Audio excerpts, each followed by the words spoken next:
अभी हम हैं रोहिणी विधानसभा के इस सूरज पार्क के कॉलोनी में। ये जे कॉलोनी है और यहाँ पर इस कॉलोनी में बताया जा रहा है कि एमसीडी की ओर से इस यहाँ की झुग्गियों को तोड़ने का नोटिस आया है। जिन जिन लोगों को उस नोटिस आने का पता चला है, इन लोगों के मन में डर, भय और दहशत का माहौल है। जिस तरीके से पूरे दिल्ली में झुग्गियां तोड़ी जा रही हैं, बहुत से लोग यहाँ 80 और उससे पहले आकर के यहाँ बसे और यहाँ बसने के बाद अपने छोटे मोटे कारोबार या छोटे मोटे काम धंधे शुरू किए और उससे अपने घर और परिवार का भरण पोषण शुरू किया। जब हम इन झुग्गियों का जायजा ले रहे थे, यहाँ पर हमें शिव शंकर जी मिले और जब मैंने इनसे बात किया कि शिव शंकर जी यहाँ कब आए थे, तो मैं आपको बता दूं कि शिव शंकर का ये एक दुकान है शिव शंकर स्वीट्स के नाम से, जो इन्होंने 1982 में बनाया था। 1981 में ये बिहार से यहाँ आए और 1982 में इन्होंने इस दुकान को बनाया और तब से लेकर के और अब तक ये इस दुकान को चला रहे हैं। इसी दुकान से जो पैसे ये कमाते हैं उससे अपना भरण पोषण करते हैं। शिव शंकर जी, जब आप यहाँ पर आए तो आपने ये दुकान शुरू किया या कुछ और काम कर रहे हैं? नहीं जी, पहले तो रिक्शा चलाए। पहले आप रिक्शा फिर रिक्शा चलाने के बाद फिर हमने यहाँ पर चाय का दुकानदारी की, सिर्फ चाय का। चाय से हम हलवाए हैं तो हम समोसा भी बनाना चालू कर दिए।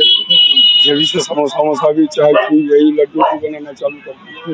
जब से चल रहा है धीरे धीरे काम, इसके अलावा कर कुछ है ही नहीं। आपको आए हुए यहाँ लगभग 46-47 साल हो गए। 47 सालों में जब आप यहाँ आए थे, यहाँ झुग्गियाँ आपने बनाई होगी, अपना घर बनाया होगा, तब से ये झुग्गियाँ पूरी बनती हुई आपने देखा है। इस पूरे 47 सालों में क्या कभी सरकार की ओर से, कभी एमसीडी की या डीडीए या किसी भी एजेंसी की ओर से आप लोगों को ये ऐतराज किया गया कि आप यहाँ नहीं रह सकते, आप इसको यहाँ से खाली? कभी ऐतराज नहीं। जो जैसे आया वैसे बनाते चला गया, राशन कार्ड बनाते गया, राशन लेते गया, खाते गया, जैस के तेज पड़ा हुआ रह गया था। तोड़ने का कभी सिलसिला नहीं। एक बार इधर तोड़े भी तो बोले इधर नहीं टूटेगा, इधर ही टूटेगा। जब से तो ये रास्ता साफ कर दिया? जी, रास्ता साफ जी। अब जब आप लोगों को नोटिस आया है, अब क्या मन में चल रहा है, क्या करना? क्या मन में चल रहा है? रोड पर रहेंगे, रोड पर भी नहीं रहने देगा तो कहीं और देखेंगे। आप दरभंगा से आए हैं यहाँ? दरभंगा में क्या है आपके रहने के लिए? कुछ खेती बाड़ी या कुछ नहीं, वही थोड़ा बहुत है, उससे चलने लायक है नहीं। जाते हैं आप दरभंगा? जाते हैं जी। जैसे आपने बताया कि 4 कट्ठे जमीन है आपको दरभंगा में। 4 कट्ठे जमीन। 4 भाई हैं हम, 4 भाई में के कट्ठा पड़ेगा। 1 कट्ठा जमीन जी। घर अलग है उस 1 कट्ठे से? उसी में है जी, घर भी उसी में है। छोटा छोटा झोपड़ी डाल करके अपना वहाँ जाते हैं, आते हैं, 10 दिन रहते हैं, चले आते हैं। बच्चे कितने हैं? बच्चे तो हमारे 5 हैं, 3 लड़की 2 लड़का। देखिए, बच्चों की शादी कर दिया? जी, लड़की सबको शादी कर दी। एक लड़का को भी शादी कर दी, एक लड़का है शादी करने लगा। 2 लड़के हैं आपके, एक की शादी कर दी। लड़के का भी बच्चे हैं सर? हाँ सर। पूरे परिवार में जो आप यहाँ इस झुग्गी में रह रहे हैं, मैं आपको दिखाऊं कि ये इस झुग्गी में इन्होंने एक ऊपर बनाया है। ऊपर छोटे छोटे 2 कमरे हैं और ये जो आपको सामने दिख रहा है, यही झुग्गी की लंबाई, चौड़ाई और इसकी गहराई है। अब आप अंदाजा लगा सकते हैं कि इसके ऊपर जो कमरे हैं उसमें 6 लोगों का परिवार किस तरीके से रह रहा होगा, रहना तो नहीं कहिए, किस तरीके से उसमें गुजर बसर कर रहा है। और उसको भी 47 साल के बाद सीधे बगैर किसी ऐतराज के 47 सालों के बाद एक नोटिस आता है कि हम इसे तोड़ देंगे, आप इसे खाली कीजिए। अब क्या करने वाले? अब जब अभी आप हमसे जब बात हो रही थी तो आपने बोला कि बीपी सिंह की सरकार में शायद आप लोगों को कुछ किया। बीपी सिंह का समय में हम लोग का इतना बड़ा कार्ड मिला था, वो कार्ड से रहते हुए फिर हम लोग का बुआना में राशन कार्ड बना था। जब से हम लोग रह रहे थे राशन उठा रहे, खा रहे, इसके अलावा तो कुछ हुआ ही नहीं।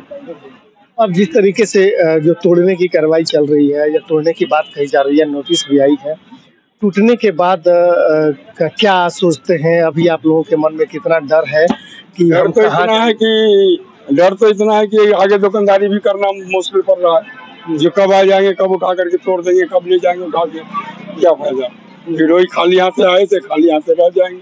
फिर हमारे पास क्या रह गया? वजन कुछ नहीं। उम्र कितनी हुई है? हमारी उम्र 65 साल की चल रही है।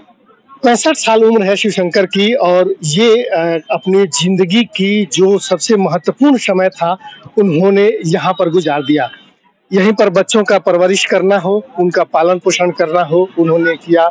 यहीं उनको रखा और इनके बच्चे भी इन्हीं दुकानों में रह रहे हैं।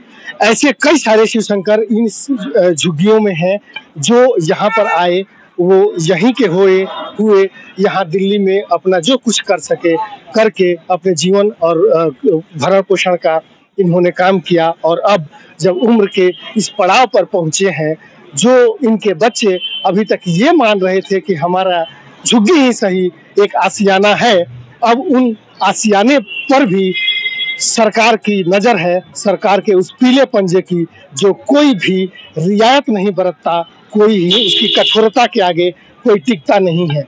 ऐसे में ये जो गरीब लोग हैं, ये किस तरीके से उस पंजे के सामने, सरकार की उस निष्ठुरता के सामने, जो दावा तो ये करती रही कि जहाँ झुकी है वही मकान देंगे, आप उस 46 सालों में आप कहाँ थे जब ये झुग्गियाँ 1 से 2, 2 से 10, 10 से 100 हो गई और अब वो 1000 के स्थिति में पहुंच गई। तब तक आपने इस पर कोई संज्ञान नहीं लिया और आज जब 27 साल के बाद दिल्ली में सरकार बदली है तो अधिकारियों की भी नींद खुली है और सरकार की भी। इसके पीछे चाहे कारण जो भी हो, नैतिक, अनैतिक या फिर राजनैतिक, चाहे जिस तरीके की तिक के बीच में ये कारण हो, लेकिन अंततः उन सारे कारणों के बीच में जो वो लोग हैं जिन्होंने सपने भी में नहीं सोचा होगा कि एक दिन ये आशियाना हमारा टूटेगा, अब उस आशियाने को टूटने को लेकर के दहशत में है। अपनी दुकान जो खोलते हैं वो दुकान नहीं चला पा रहे हैं। जो ई रिक्शा चलाता है वो बाहर ई रिक्शा तो चला रहा है, लेकिन इस बात के दहशत में है कि पता नहीं कब हमारे कॉलोनी से, हमारे घर वालों का या फिर हमारे किसी व्यक्ति कॉलोनी से, झुग्गी से किसी का फोन आ जाए कि बुलडोजर आ गया है और तुम्हारी झुग्गी तोड़ी जा रही है। अमूमन इन झुग्गियों में रहने वाले सारे लोगों की मना स्थिति यही है। हमने पीछे भी आपको दिखाया था, यहाँ की भी स्थिति दिखा रहे हैं। और ये शिवशंकर की कहानी थी जो अपनी गरीबी से, चाय की दुकान से, रिक्शा चलाने से शुरू करके, चाय की दुकान से लेकर के और एक ब्रेड पकौड़ा और मिठाई की दुकान तक पहुंचे हैं और अपने 65 साल की बनाई इसी पूंजी को अब वो अपने सामने इस तरीके से इंतजार में हैं कि पता नहीं ये पूरे 65 साल की कमाई मेरी कब टूट जाए।